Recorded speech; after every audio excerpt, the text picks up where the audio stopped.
Dan lagu pertama itu Is It The Answer. I'm in love, not because I want to. Yeah, one of our most popular one. Karena dulu kita pernah coba yang kayak kita bikin dari scratch yuk.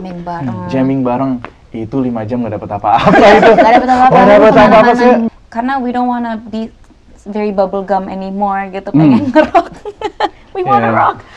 And I forgot the question. Kok lupa ya? Inspirasi. Lebih banyak. No. Acceptance Acceptance. dari Right, yeah, okay. Reality Club. Dan karena goal dari kita awal banget bikin album Mas Holil itu bener, cuman gue pengen suatu hari nyetir tuh pakai CD-nya lagu, dulu kan masih CD tuh mobil tuh kan, pengen CD dengerin lagu kita gitu.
Kece. Halo Sobat KJRI New York, saat ini kita kedatangan beberapa tamu spesial. Yang pasti didengar langsung ada Mbak Fathia dan Mas Faiz dari Reality Club. Halo. Dan kemudian juga ada Mas Holil Mahmud dari Efek Rumah Kaca. Terima kasih udah datang ke sini menyempatkan KJRI, Mas Faiz, Mbak Fathia dan Mas Holil. Ini pasti pertama kali atau mungkin berapa kali udah sering ke sini. Terima kasih sekali lagi udah datang ke KJRI New York. Saya warga. Oh, Mas Holil juga akan menjadi co-host di podcast kita kali ini. Bantu nanti kalau ada pertanyaan-pertanyaan yang kayaknya penting untuk Oh sih pasti penting Mas Holil. Kalau gitu kita mulai aja kali ya Mas. Lanjut. Siap, lanjut. Mungkin kita bisa tanya dulu ke Mbak Fathia dan Mas Faiz. Gimana sih awalnya kebentuk dari Reality Club? Ceritain dong ke teman-teman gimana sih awalnya. Interesting. Karena kan memang ternyata dulu tinggal di New York lama juga ya. Yes. Menarik. Jadi untuk sebagai background, buat apa tadi istilahnya Sobat KJRI? Sobat KJRI, yes. Wow. Buat Sobat KJRI, ya kami dulu memang sempat tinggal di Forest Hills, di Queens. Dan dulu pun saat-saat masa-masa itu juga udah sering ngeband. Dan justru kita it's nice to be back in KJRI karena kita dulu sempat paskibra di sini Iya. Waktu itu kita jadi yang paskibra pas ini. Waktu itu latihannya cukup Intens. intens. Yang gini, push up-nya yang gini. Sampai sakit. Disituin. Iya. Itu waktu itu kayak trainernya lumayan. Masa-masa seru sih. Iya. Tahun berapa itu? Iya. Tahun 2009. 2009. Nah ya, jadi kami terbentuk tahun 2016. Itu terbentuk karena satu keinginan, yaitu pengen bikin band. Yes. Jadi kami awalnya kami berlima, bukan yang temen nongkrong, temen jamming, bukan, emang karena pengen bikin band aja. Karena dulu juga mungkin masing-masing member udah sering punya band-band seru-seruan gitu di kampus atau pas SMA, tapi nggak pernah yang serius gitu. Saya juga sama kakak saya dulu sering ngeband atau ngisi-ngisi di acara KJRI atau acara PTRI gitu. Oh, udah sering kesini berarti ya? Dan kayak, ya tapi nggak pernah serius gitu, nge-cover lagu-lagu orang gitu kan. Sampai akhirnya diajak sama senior dulu. Diajak, terus kayak, oh suka nyanyi kan, kenapa nggak bikin band aja? Dan ternyata bikin band yang dimaksud adalah bikin band yang serius, bukan lagi nge-cover lagu-lagu orang gitu. Ya udah, begitulah terbentuknya Reality Club. Dan habis dari situ, untungnya kakak udah banyak stok lagu. Dan lagu pertama itu Is It The Answer. I'm in love, not because I want to. Yeah, one of our most popular one. Iya, untungnya udah ada ya. Untungnya udah ada, iya. Tapi, I think that's the thing yang lumayan maybe unik atau different gitu dari Reality Club. Kan biasanya kalau denger cerita-cerita band kayak, oh kita teman lama, jamming. Ini justru nggak kenal sama sekali, baru kenalan pas latihan gitu. Kayak, halo, gitu. Oh di UI, oh iya gue juga UI gitu. Kayak ternyata semuanya UI, nggak ada yang ngambil musik.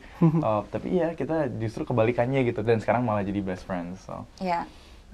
Soalnya biasanya kan teman-teman kalau di Jakarta atau di Indonesia lah yang ngeband tuh dari nongkrong dulu, ngobrol-ngobrol, soal lu dengerin apa, terus sekarang musiknya masuk, ngeband. Ini ada yang, tapi berikutnya era sosmed. Era sosmed itu orang, era sosmed itu orang banyak nggak ketemu, tapi sebenarnya udah ketemu di online, terus baru akhirnya latihan bikin band. Ini begitu juga atau sebenarnya nggak ketemu? Kita nggak ketemu sama sekali. Latihan bahkan era sosmed juga enggak, karena belum follow-followan juga. Belum follow-followan juga. Jadi kita juga, dan pas ketemu juga ternyata taste musiknya beda-beda. Jadi kayak, ya mungkin aku sama Fatia mirip-mirip, tapi era sama Nugi beda.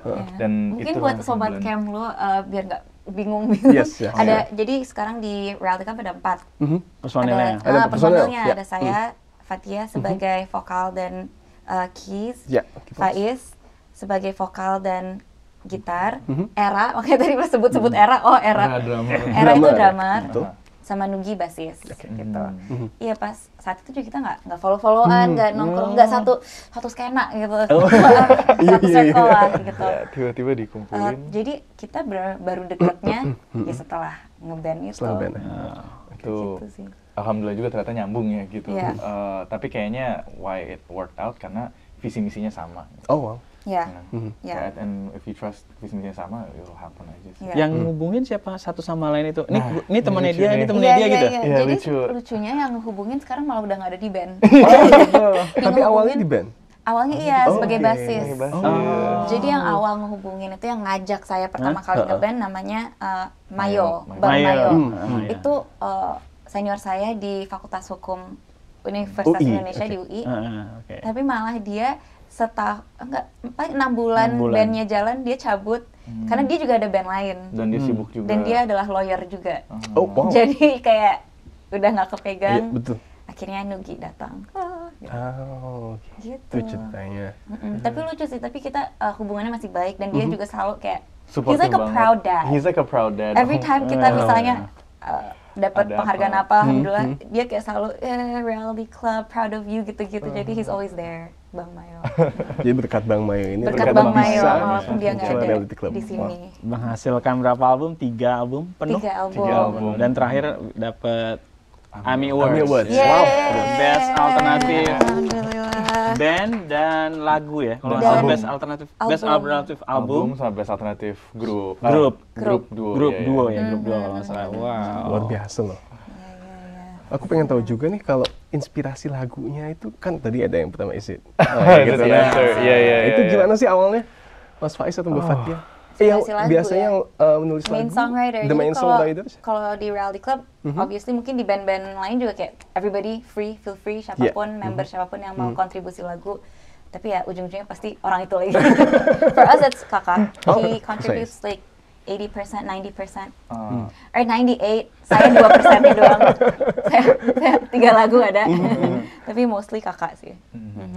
Itu perspektif bikin lagunya nanti udah dibayangin yang akan nyanyi Faiz atau Fatia atau karena kan itu kan pasti beda ya. Kalau bahasa Inggris itu, kalau bahasa Indonesia mungkin nggak ada bedanya ngomong dia gitu, tapi kalau bahasa Inggris kan pasti beda ya. Dia atau nuansanya juga pasti beda. Nuansanya beda gitu kan, bahasa misalnya ini kayak ini kayaknya terlalu perempuan nih yang enak nyanyi itu.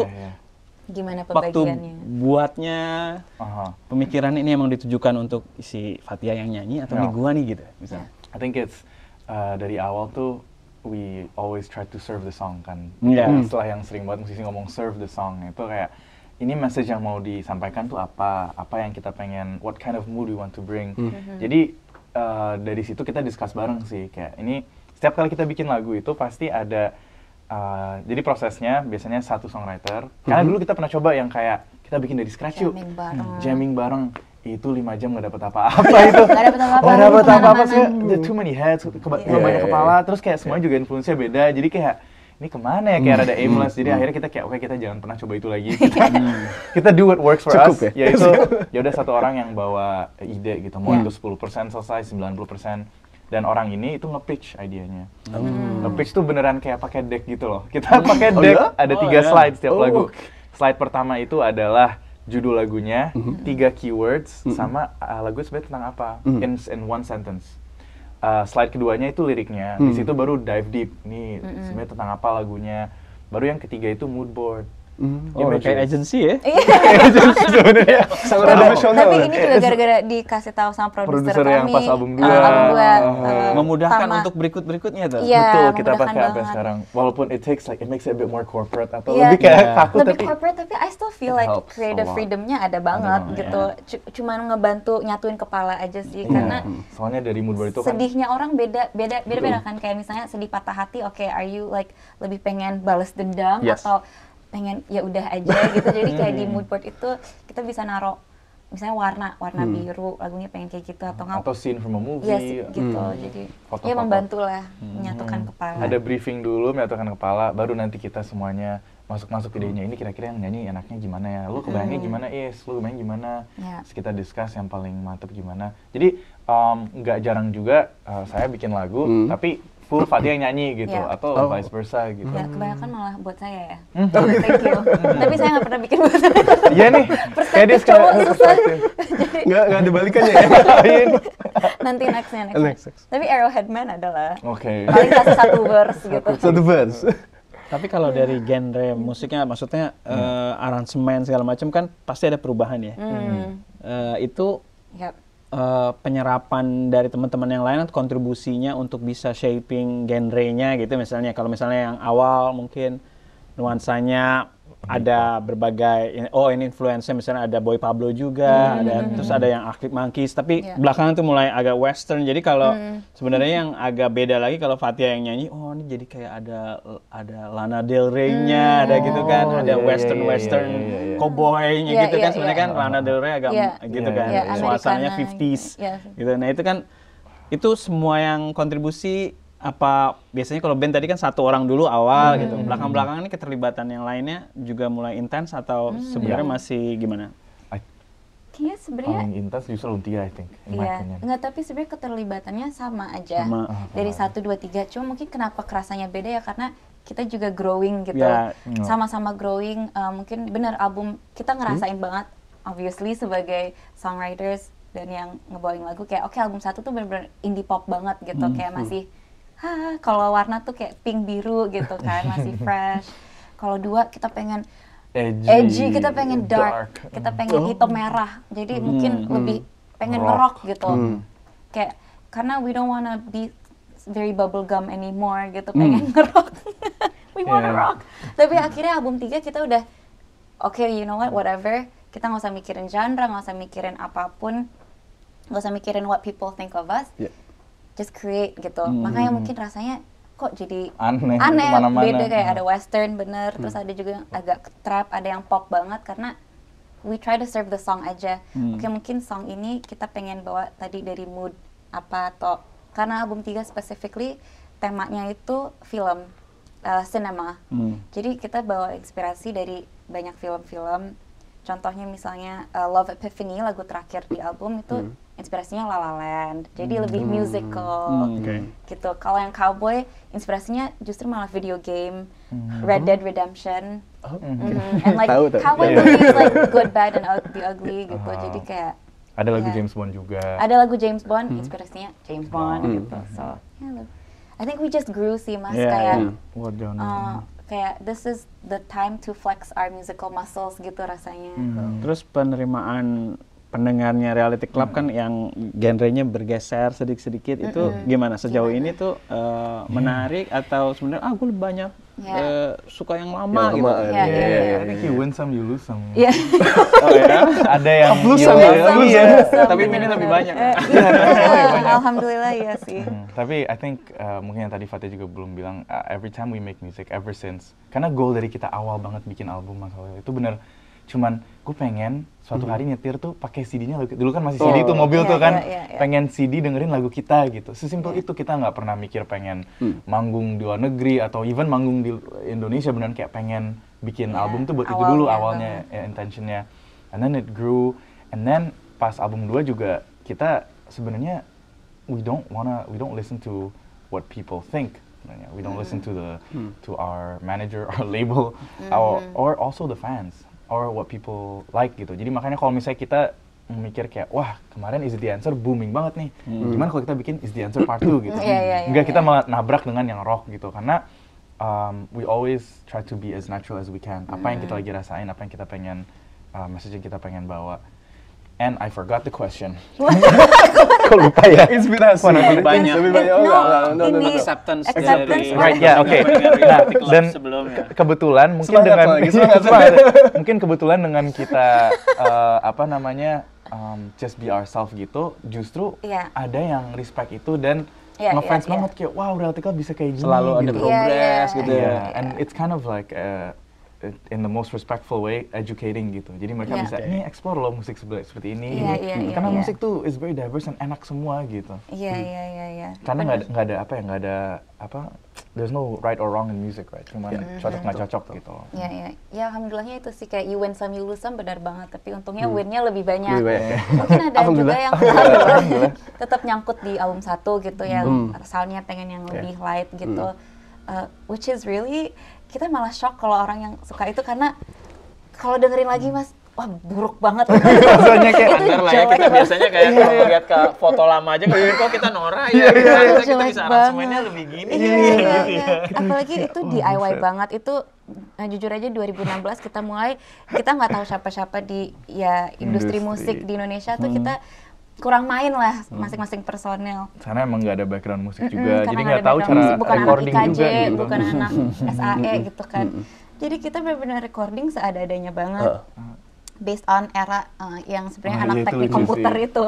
Jadi kayak ya udah kan rekaman, ya biasalah di kamar, terus di dalam lemari gitu. Tapi ada cerita lucu banget, Wan. Apa? Yang pas kita mau punya goal nih, oke kita bikin album yuk gitu. Era kayak, gue punya teman produser nih, oke coba tanya berapa sewa studio, ampli, bla bla bla gitu. Terus pas dia ngobrol-ngobrol, temennya kayak, elah sekarang tuh semua udah pakai sound card aja, udah gue ke studio, ngapain di kamar aja? Di kamar aja. Oh bisa ya gitu. Iya, lu beli ini aja. Ya udah tuh kita habis manggung sekali apa 2 kali duit band. Kok nggak salah kayak the first 6 or almost a year manggung tuh kita nggak pernah ngambil duitnya. Oh ya? Full buat uang kas gitu. Jadi kita muterin lagi gitu. Kebetulan lagi ngantor semuanya juga, jadi it's fine. Jadi kita beli tuh alat dan baru tuh rekaman di in my bedroom. Terus yang lucu itu lucu banget kalau dengerin lagi album 1, tapi banyak yang gue suka banget itu gitu kan, berarti otentik gitu. Kadang kalau kita rekam ulang tuh kayak ada yang hilang gitu, kok nggak dapet gitu ya, suasananya gitu. Walaupun dengan alat yang lebih canggih atau apa gitu. Lucunya gitu sih. Ya mungkin juga karena ya sekarang apalagi album 3 ini udah masuk lagi media-media baru kayak TikTok. Pendengarnya jadi makin banyak lagi ya dari TikTok gitu sih. Iya, bener sih. You can't help it. Social media really helps for us. Apalagi kita ya pendengarnya kan banyaknya of course Gen Z. Jadi ya pendengar di TikTok. Karena itu jadi music discovery sekarang kan. Dulu kan mungkin dari teman-teman dari radio, dari on print gitu, mungkin ada billboard atau apa, atau dari TV. Sekarang ya dari sosmed gitu kan. That's how you have to market it. Ada rencana nggak sih masukin misalnya ke TikTok? Gimana sih? Maksudnya masukin ke supaya semakin dikenal gitu? Semakin viral gitu? Semakin viral. Kami tuh pernah semenjak tahun 2021 ya masuk label. Jadi gini.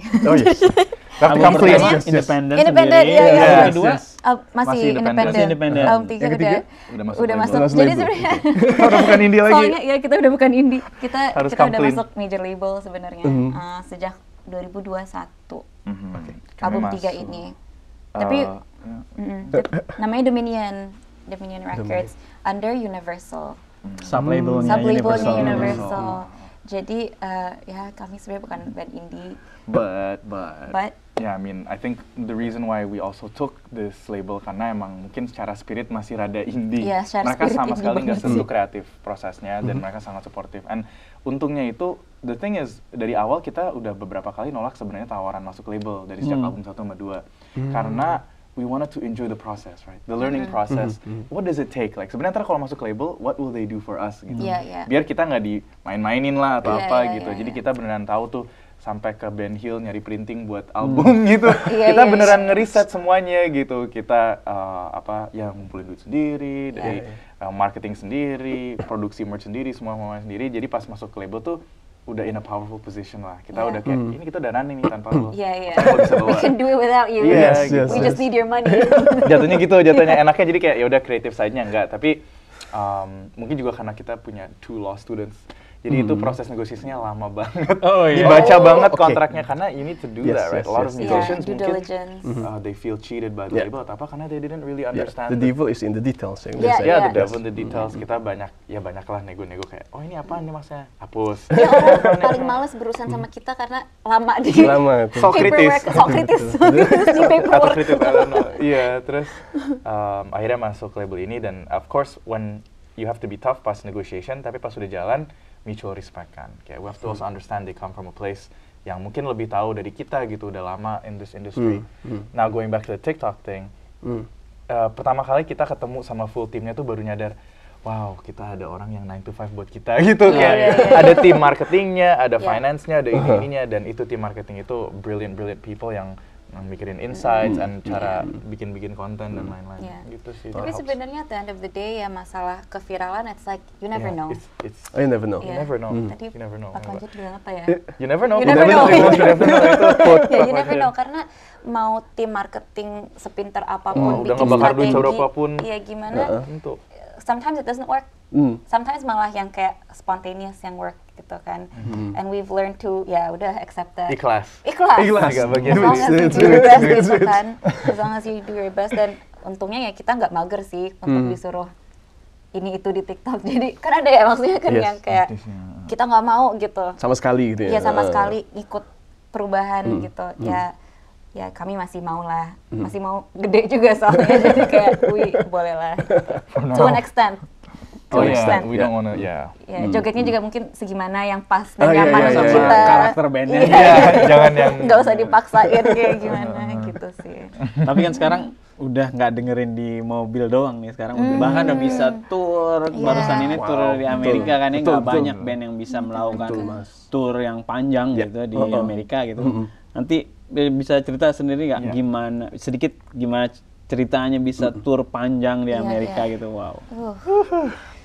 Ini real nggak ya? Kita tuh masih even sampai titik New York terakhir masih yang kayak ngawang banget mas, jujur aja kayak ini beneran gak sih? Soalnya ya of course sebagai band I think mungkin gak semua band tapi buat kami benar-benar kami pengen go international, makanya our songs are in English. Terus ya pengen lah pendengar tuh nggak cuman di Indonesia gitu. Jadi dari dulu udah mikirin ini, tapi it's like a pipe dream. Rasanya it's something yang unachievable banget gitu, kayak too far to reach. That's why when we actually achieve it, rasanya kayak, this is a dream gitu. But of course, a lot of hard work comes into it. Apalagi sebenarnya kami ngurusin ini udah, wacananya udah dari 4 tahun yang lalu.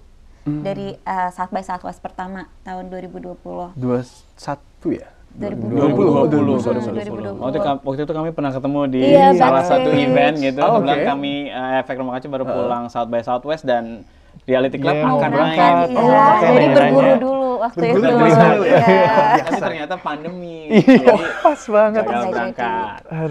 Gitu ceritanya. Iya, ceritanya seperti itu.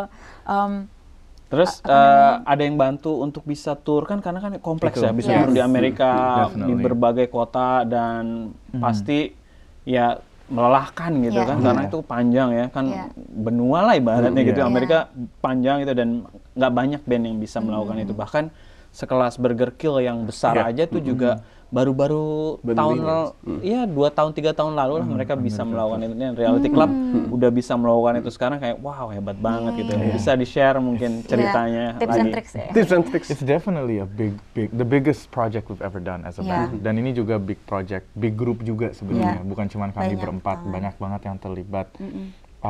Awal-awalnya itu ada tour, event organizer orang yang paling organizer apa booking agent ya? He's an agent. Oke, booking agent itu nge-email kami waktu itu. Tiba-tiba out of the nowhere. blue nge-email email Reality Club nanya, "Hi guys, I'm a booking agent from America. This is my details, blah blah blah. We're wondering, kalian tertarik nggak tur Amerika Utara?" Ya tertarik lah ya. Ya iya mungkin lah ya. Maksudnya kayak sorry nggak dulu gitu. Sorry nggak dulu sih. Gitu. Tapi kalau berani dijawab itu oke banget. Sorry nggak dulu mager gitu. No, tapi that was so funny karena it was an email, a random email, dan we don't know this person. Siapa orang ini? Curiga nggak sih awalnya? Curiga banget. Kayak ini too good to be true. Iya, tau-taunya. Iya, kayak ini too good to be true. Why do you want us gitu loh, kayak why gitu emang benefitnya apa buat lo gitu kan. Akhirnya kita saat meeting, saat Zoom call gitu. Dan akhirnya setelah ketemu orangnya face to face, ya digitally sih. Ngobrol-ngobrol, oh I think he's legit gitu. Oke. Ya sebenarnya kalau di Google juga dia legit sih, tapi kayak masih belum orangnya. Akhirnya he's a legitimate person. And then the next step was ya udah kayak banyak correspondences antara kami dan mau titiknya di mana aja. Iya, ada masa tuh kita disuruh milih mau titiknya mana aja. BM kan awalnya mau banyak banget, gaya banget. Dari Vancouver, Seattle, ini aja udah capek banget. Ini aja udah. Ya akhirnya udah di 9 kota itu kan yang akhirnya udah ditetapkan. Dia yang make deals with each venue and each event organizer. Jadi dan venue-nya tuh emang venue yang apa ya? Kalau di Brooklyn kemarin tuh bukan kaleng-kaleng lah. Iya. Emang yang emerging artist banyak main di Music Hall Williamsburg gitu. Jadi keren banget. Harusnya di LA juga kan kita main di The Roxy. Iya, harusnya di The Roxy. Cuma hamin 2 minggu atapnya bocor atau apa gitu, jadi direnov. Jadi kita pindah. Tapi iya dia yang arrange sama Iya, nggak kaleng-kaleng, tapi kita baru nggak kaleng-kalengnya tuh telat. Jadi kayak Music Hall Williamsburg. Jadi 2017 saya pernah ke sini nonton The Radio Dead. Di Music Hall Williamsburg. Di tempat yang sama? Di tempat yang sama, and I was like fangirling. Nah ternyata, kita manggung di situ juga, jadi telat. And terus The Roxy, I don't know about The Roxy. Sampai orang bilang, itu tuh ini loh, prestigious loh. And I'm like, oh really? Jadi ya ternyata dipilihnya yang oke lah gitu. Nah, he did his side of the work. Nah, giliran kita nih do our side of the work, yaitu nyari sponsor, nyari uang. That's where we realized it wasn't too good to be true. Karena of course setiap show di sini kita dibayar juga kan, ada fee-nya. Namun covering all the flights, kru, makan, transportasi, semua logistiknya itu sama sekali nggak nutup gitu. Jadi kita dari sini kita what can we do? Yang ada kita burning money banget. Iya, so that's why kita harus cari sponsor, you know. So thank you for everyone who helped us out. Shout out. Shout out enggak. Ya, kan udah N kan. Apalagi shout out to Amina. Our label juga kita tuh pas H-3-4 bulan ya. Itu every week kita ke kantor label buat meetingin lagi kira-kira apa yang belum selesai. Apa yang belum kepikiran gitu kan. Takutnya, untungnya kami tuh baru selesai Asia Tour November lalu. Jadi udah dapet tuh kayak, kurangnya pas Asia Tour apa aja. Misalnya transportasi atau apa. Jadi kayak, make sure di sini nggak skip lagi gitu. Semuanya. Jadi kayak udah tau lah kurang-kurangnya di mana pengalaman sebelumnya. But nah itu semua akhirnya gas kita jalan gitu kan, itu juga deg-degan banget karena visa baru dapet hamin seminggu. Hamin seminggu berangkat, itu juga udah deg-degan banget, tapi ya. Jadi sebelum bisa dapet tuh kayaknya kita semua tuh masih belum kayaknya nggak jadi. Kayak jadi apa enggak ya? Sponsor juga masih nyari waktu itu, jadi kayak aduh ini gimana gitu pakai duit apa? Ya kayak masih banyak yang bolong gitu loh, masih banyak yang bolong, dan kalau gas ya agak gila aja gitu, kayak it doesn't make sense, tapi ya alhamdulillah everything came through together at the end, worked out, and now we're here. Dan akhirnya yang tadi mungkin salah satu orang yang berjasa banget sebenarnya ada dia adalah tour manager kami. Jadi sebenarnya si booking agent ini rada antara ada dan tiada, soalnya we've never met him. Sampai detik ini we've never met him. In person. Dan ternyata kata orang-orang, it's normal to never meet your booking agent. So he feels like, to us, he feels like Charlie and Charlie's Angels. Kayak cuma dengar suara, ngasih misi doang. Bener-bener kita dikasih misi doang. Kita belum pernah ketemu. Katanya sih sibuk ya. We never know. Tapi ada satu orang, akhirnya dia menghubungin kita lagi, you know, I think you should find a tour manager. Akhirnya dia katanya naruh ads, masang ads gitu di Instagram atau di Facebooknya. Akhirnya ada satu orang mutualnya dia namanya Steven. Dan Steven ini we love you Steven. Steven ini dia tour manager. Ya itu kalau di Indo jatuhnya kayak namanya road manager. Road manager. Itu yang kayak bangunin kita, yang nge-set itinerary setiap hari bla bla. Tapi bedanya sama road manager, dia nyetirin juga. Dia juga supir. Dia nyetirin dari Seattle, Sacramento, LA. Jemput di bandara. Nyetirnya kan jauh-jauh ya, rata-rata 12 jam, 11 jam. Dan dia mantap banget sih. Palu gada ya? Palu gada. Dan pas hari show, dia yang kayak nge-print setlist, dia yang koordinasi sama orang. Semuanya. Dia jadi runner yang buat ngambil riders juga, hospitality kayak mau apa, buah-buahan, oke gue cari makannya apa. Itu efisien banget ya. Satu orang cukup untuk semua. Satu orang, but like what are the odds kita ketemu orang yang benar-benar baik, willing to work gitu, nggak ketemu yang mager gitu. Dia mantap banget sih. Dan secara personality juga cocok banget sama kita dari selera humornya dan nyambung gitu. Jadi pas perpisahan kemarin tuh semuanya sedih banget. Soalnya ya 25 hari kan bareng dia gitu. Dia lucunya dia selalu kalau nyetir tuh fokus banget. Sampai kita yang ngerasa kayak, soalnya di belakang semua udah tidur. Udah ngorok. Ngorok. Sampai kita kasih dia koplo biar gitu. Iya, kita kasih dia sambil jalan frontaksan. Kita ngasih tahu kan kayak culture kalau truck driver di Indo tuh kayak gini loh. Akhirnya kita kasih, terus dia nggak tahu ya suka apa enggak. Tapi kayak ya diplomasi waktu itu. Diplomasi musik. But yeah, I think he enjoyed it karena tiba-tiba dia pasang lagi. Pasang lagi koplo ya? Buat bercanda doang sih. So itu orang yang sangat berjasa untuk tour yang ini. But then again, like kita ketemu everyone. Andre, our manager juga sangat berjasa, the label. Keluarga KJRI of course. Oh my goodness. Very welcoming.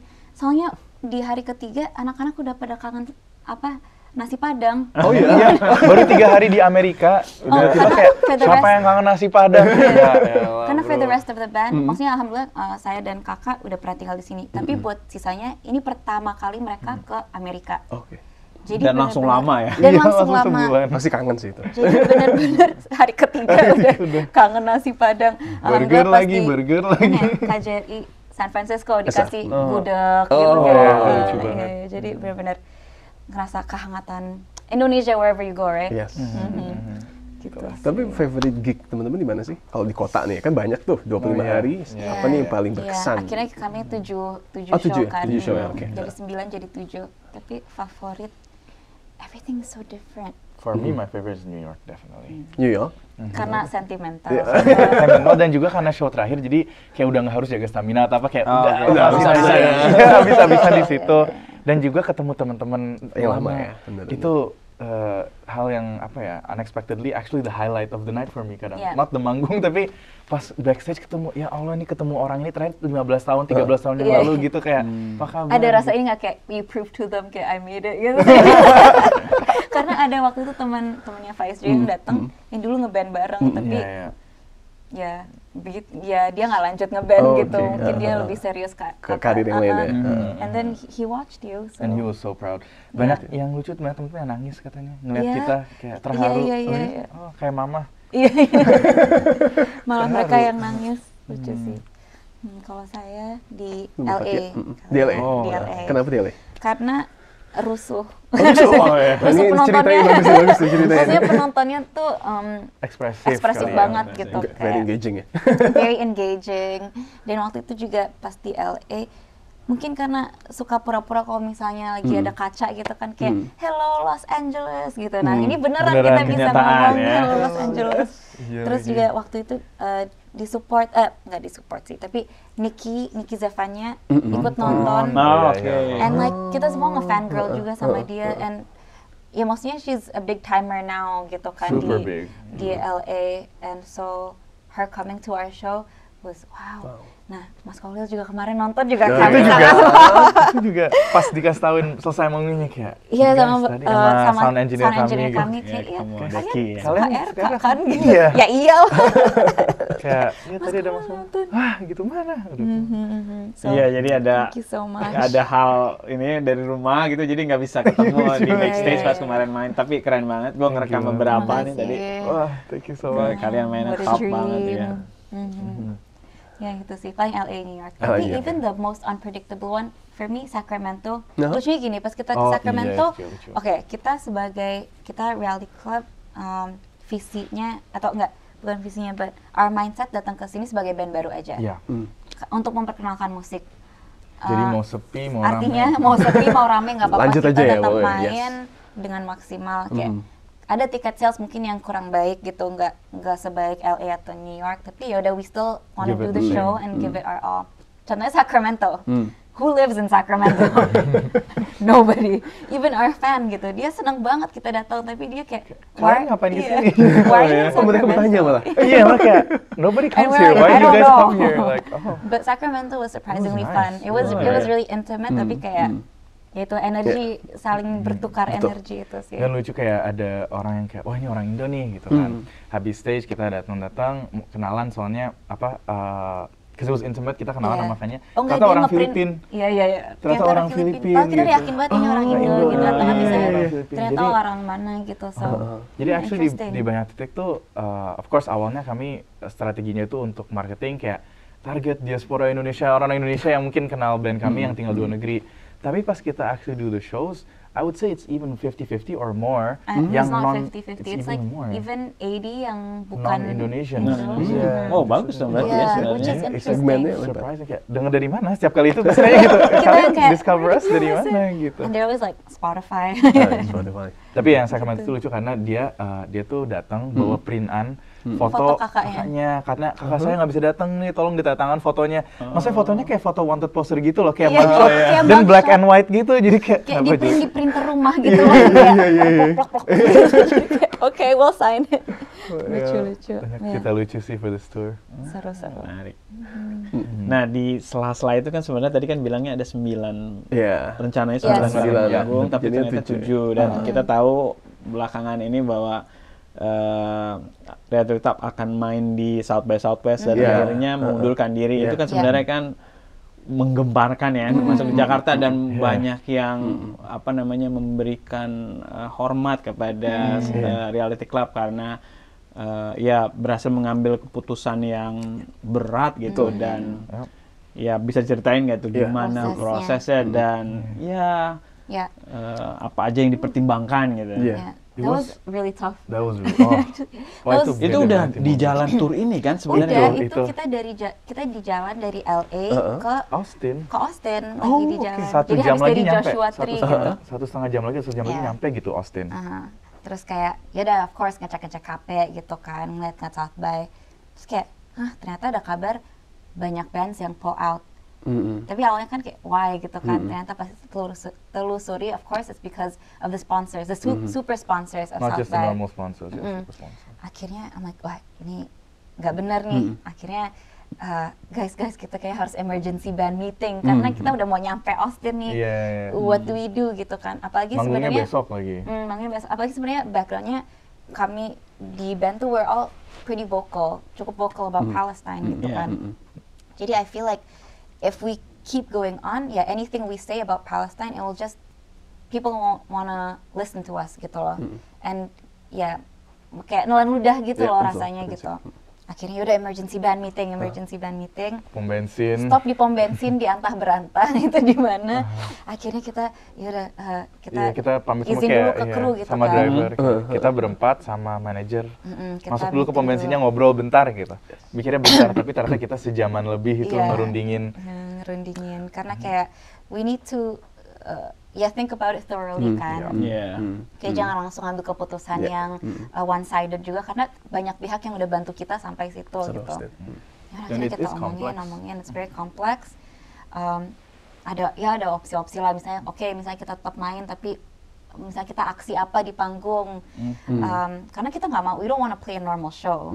if we know the circumstances of the super sponsor atau enggak the weapons manufacturer gitu kan. Kayak harus gebrakannya harus gede apa biar orang ngeh atau biar kita bisa kasih edukasi. Jadi itu semua dipertimbangin. Dan di pom bensin itu kita bahkan nggak dapat konsensus gitu. Masih ada yang masih mau lanjut main, lagi ada yang meetingnya. enggak. Terus kita kayak, yaudah gimana Dipindah kalau meetingnya. kita ngeliat kotanya dulu. Kita ngeliat dulu situasi di kota kayak gimana nuansanya. Soalnya the thing that also makes it complex itu karena di South by itu kita main di showcase ada 2. Showcase-nya itu Friends from the East sama Jaded namanya. Jaded, nah. Which is sebenarnya dua-duanya tuh buat nge-showcasein artis-artis Asian artists. Okay. Dan which they have nothing to do katanya with ternyata. weapons manufacturing, mereka juga ternyata independen dari South by. Mereka nggak dapat support dari financial stage apa-apa, nggak ada embel-embel South by Southwest di stage mereka, dan bahkan orang SSW-nya nggak ada gitu. Namun mereka masuk di jadwal officialnya. So Jadi it's still official ya. Showcase gitu kan. Terus kami juga sambil email-emailan sama not just these event organizers for the showcase, tapi juga sama vice presidentnya South by Southwest. Dia juga lumayan, mereka semua sangat komunikatif sih, very very helpful, and mereka juga leave it up to us. Kalau mau do something on stage, silahkan gitu. Kalau mau pull out juga silahkan. Nah, terus apa namanya? Karena pada saat yang sama itu mulai banyak band-band lokal yang mulai makin banyak. Kan sebenarnya banyak ada band pull out itu tanggal 4. Kalau nggak salah ya 4 Maret. Lalu terus nambah banyak gitu kan. Jadi si South by Southwest juga mulai ya ini harus diberikan apa namanya klarifikasi yang benar dari South by Southwest dan memberikan kelonggaran kepada band-band kan. Betul. Ya, makanya kita juga kan baca lagi tuh kontrak lagi kayak kalau kita pull out aman nggak ya, ternyata kan benar dari South by Southwest-nya ya mereka what did they say ya menghormati decision bands, jadi ya nggak akan dikejar gitu kan, nggak ada konsekuensi yang gimana. Tapi ya again, dengan agensinya yang bantuin booking agentnya itu a funny story. Akhirnya dia pas kita udah pull out malah dia nge-WA kayak I appreciate apa namanya your decision, kayak dia malah setuju gitu. So we're like, oh thank you Michael kan kayak karena kita I don't know what side he's on gitu kan waktu itu, tapi tiba-tiba dia kayak saw what you did, I support you, I'm proud of your decisions, kayak okay, aman. Jadi dari pom bensin nyampe Airbnb, terus itu langsung Andre, our manager, email-emailan sama mereka, kita ngerundingin lagi berempat, bla sampai pada akhirnya, oke, kita punya ultimatum, semacam ultimatum, kayak kalau Friends from the East dan Jaded, si showcase ini bisa bikin statement bahwa mereka independen dan bisa bikin statement independen dari South by Southwest, oke, kita tetap main. Ternyata mereka nggak bisa, yaudah kita yang kayak ya udah nggak usah gitu, karena kita juga it's too shady. Walaupun South by is a music and arts festival, kita juga bingung si Bang Deki ngapain ada arms manufacturer gitu di sini gitu. Ini bukan tempatnya mereka gitu. Tapi ya udah kita make that decision. Itu ya sejujurnya me personally I was a bit sad. I was like, aduh ini padahal udah 4 years nunggu ini gitu kan. 2020 nggak jadi, nilai 2024 jadi. Ya udahlah, oke kita bikin statement, saya yang copywriting statementnya. Sudah post aja, apalagi cuma announce aja. Tahu-tahunya besok paginya blow up di mana-mana. Dukungan tapi ya. Alhamdulillah dukungan, tapi kita nggak expect sama sekali, itu surprise for us. We just wanted to make a statement biar semua orang tahu kita nggak jadi main gitu. No, but like kita nggak pernah menginginkan attention yang kayak gitu ternyata, tapi ya okay, it's good karena it raises awareness again karena the objective. It's really bad, it's horrible gitu kan, and it's not getting better. Jadi ya we're glad about that. Cuman rasanya aneh gitu di kayak loh kok muncul ini lagi headline kita lagi kita lagi. Terus headline-nya masih focus on the issue. Focus on the issue. But tapi ya udah I feel like ya alhamdulillah mungkin kita ada the tour to fall back on. Jadi kalau saya sih nggak sedih nggak bangga karena kayak okay, at least we're going next to Chicago gitu. Jadi kayak you win some you lose some. Ya. Akhirnya jadi liburan deh di Australia. Dan kita ada efektif seminggu ya, nggak manggung buat. Iya, akhirnya malah datang kayak ke acara yang for Palestine, terus juga ngelihat unofficial showcases Di Austin? di Austin. Jadi sebenarnya Ada banyak Austin banget. Coalition for Austin Palestine kalau Coalition, nggak iya, salah. Austin Coalition for Musisi-musisi Palestine. yang narik itu dan mereka bikin acara Iya, kayak di depan side City itu ya, Hall. side event gitu ya. Iya, di iya, side iya. event. Terus banyak juga kayak sebenarnya kalau South by kan banyak unofficial shows kan. Jadi kita datangnya ke situ kayak ada band dari Singapura, Subsonic Eye. Kita nonton mereka. Terus ya udah, sisanya makan apa Franklin's baru. makan Franklin's baru. Iya, apa? Brisket. Makan itu juga nggak dulu. Kalau nggak salah ya. Tapi enak. Brisket enak Enak banget banget. sih. Emang itu populer ya. Populer ya. Soalnya itu kayak orang dulu. kalau ke Austin ngincer itu. Itu ya? Gitu. Antri. Iya, dan Iya, kita iya. sampai pre-order. Jadi Iya, sebelum pre-order. nyampe tuh Wow. udah mesen, di pick up Iya. pagi-pagi. Terus hari itu pada puasa semua karena emang lagi libur kan. Jadi kayak udah datangnya pagi tapi semuanya udah ngeliatin. Udah kayak, aduh ini kapan nih bisa makannya. Iya, iya.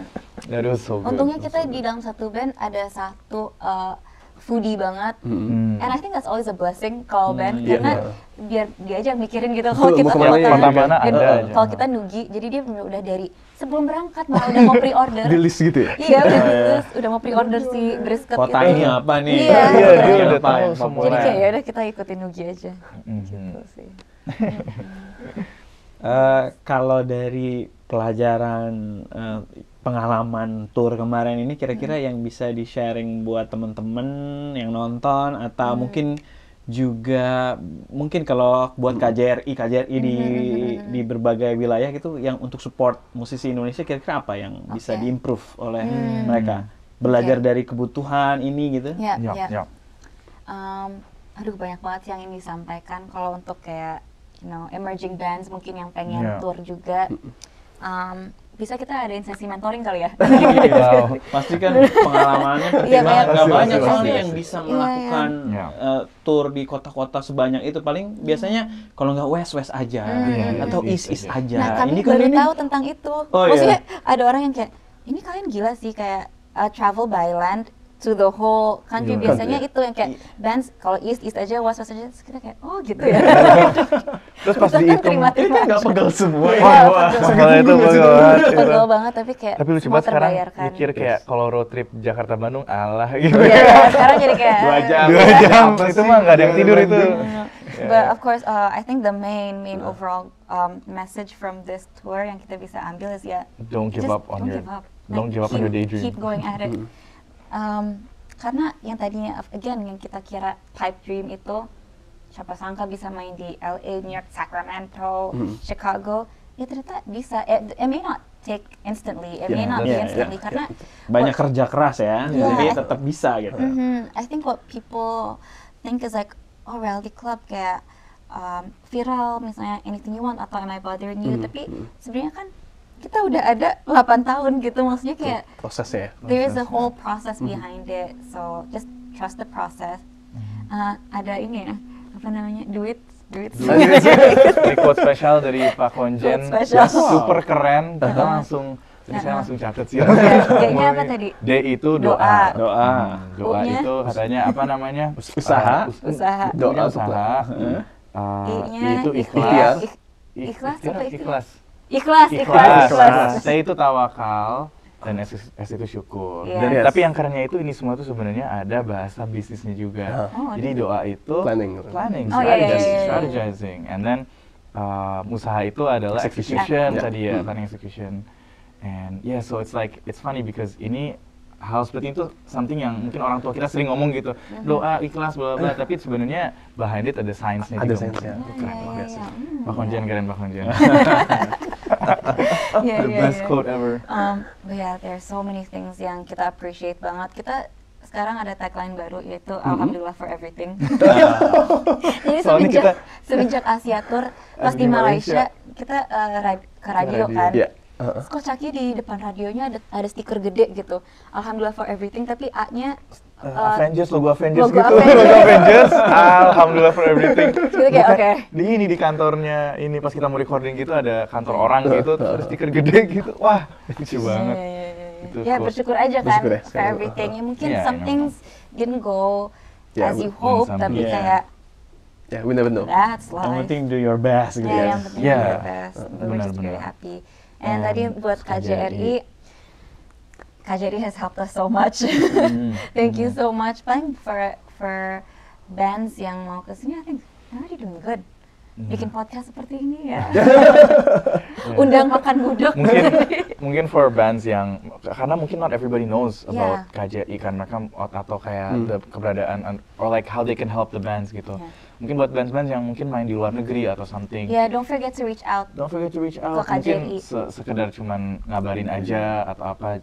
Maybe KJI can help out. Even sesimpel nge-blast aja di sosmed itu udah ngebantu juga sih itu buat ngebantu banget. That was the first step. Jaringan buat ke warga lokal diaspora juga kan. KJI punya resources itu. Iya, benar-benar. Lupa pasti KJI mana, tapi kayak dia malah sedih gitu kayak kalau ada band Indo nggak dikabarin, kayak kenapa enggak, padahal we can help you gitu loh. So, don't forget to check out the KJI. Betul. Nah, kita itu ada games gitu. Games, ayo let's go. Teman-teman udah menjelang ini soalnya ya, udah lama udah. Seru ngobrolnya, udah terasa kita lagi asik ngobrol. Kita juga ada kayak games gitu teman-teman. Mas Holil ada tebak album gitu. Jadi ada 3 album yang bisa tebak bandnya dan albumnya. Jadi nanti akan muncul di layar kalau buat teman-teman di belakang kalau Mas Holil dan Mbak Fathi Mas Faiz di depan. Yes. Cool. Ini semuanya ikut main atau kita berdua atau Mas Holil juga main? Mas Holil mau ikut? Gue udah lihat tadi. Di brief sama anak-anak ya? Kalau gitu teman-teman aja. Waduh. Faiz aja. Oh iya. Oke. Siap. Kalau gitu kita mulai nomor 1. Ini Dewa 19. Albumnya apa? Albumnya something cinta nggak sih? Enggak ya? Something hati. Something hati. Aduh, lagu Risalah Hati lah. Iya, Risalah Hati. Ada di album ini emang Risalah Hati. Aduh, lupa. Aduh, nggak tahu judulnya. Judul albumnya nggak tahu. Ada clue. Clue-nya ada hati. simbol. Sayap cinta. Bukan. Sayap cinta. Ada simbol bintang. Bisu. Bintang cinta. Bukan. Bintang berapa? 5 bintang. 5 bintang nama albumnya. Bintang 5. Bintang 5. Dewa bintang 5. Saya malah nggak tahu ada albumnya namanya bintang. I think Dewa was one of the first bands you listened to as an Indonesian. Of course. The Legend. Ini yang kedua? Oasis. Ya. What's the story? Morning Glory. Siapa sih nggak tahu ya pasti ya? I don't know. I don't know the cover itu kayak gini. Oh yeah. The next. Apa ya? Aduh, susah ya. Susah banget ya.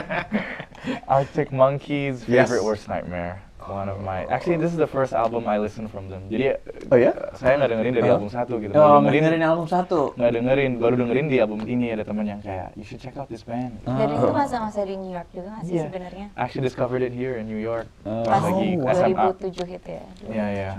Kayak karena saya dulu yang lucunya itu, aku sama Tata itu dengerin lagunya tuh rap. Oh ya, banyak. Dulu CD pertama yang saya beli itu di Aquarius Blok M itu yang masih dulu.